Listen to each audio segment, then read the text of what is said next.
আমাদের মানুষের উপরে এই যে এসআইয়ের যে চলছে নতুন যে এটা চালু করবে এটা লাগু এটা লাগু। দেখুন, এসআইআর লাগু হচ্ছে এটা আমাদের অনেক আগে থেকে জানা ছিল। আপনাদের জানা থাকবে 2021-এর নির্বাচনে বিজেপি বলেছিল আবকি বার 200 পার। তো বাংলার মানুষ দেখিয়ে দিয়েছে যে 100 তারা পার হতে পারেনি, তার নিচে তাদের রেখেছিল। তার কারণ তখন তারা চালু করতে চেয়েছিল এনআরসি চালু করে যারা নিম্ন সম্পদের মানুষ, ইসলাম ধর্মে বিশ্বাসী মানুষ, এসসি এসটি সম্পদের মানুষ, তাদের ডিটেনশন ক্যাম্পে ভরতে চেয়েছিল। তাই বাংলা মানুষ গর্জে উঠেছিল, বিজেপিকে 100 নিচে নামিয়ে দিয়েছে। তো আবকিবার 200 পার তাদের গেল। তারপর তারা বাংলাকে বঞ্চনা করেছে, বাংলার প্রতি তারা বৈমাতৃ নির্বাচন করেছে। 100 দিনের কাজের টাকা দেয়নি, আবাস যোজনার টাকা দেয়নি।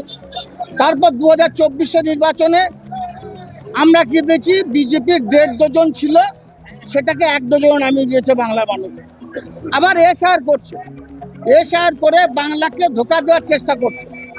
বাংলার মানুষের মধ্যে, ভোটারদের মধ্যে একটা ভীতি সঞ্চার করার চেষ্টা করছে, কিন্তু লাভ হবে না।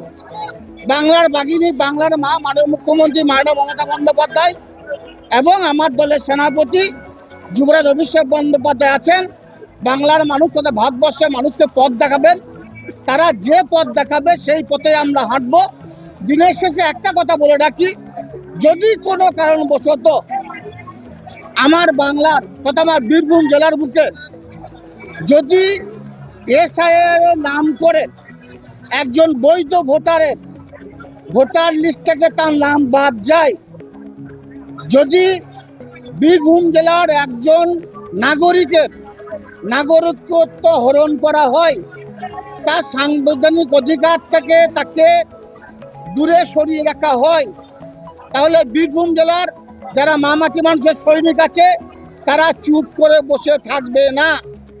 এটা বিজেপির ষড়যন্ত্র, বিজেপির চক্রান্ত সারা বীরভূম তথা বাংলার মানুষ জেনে গেছে।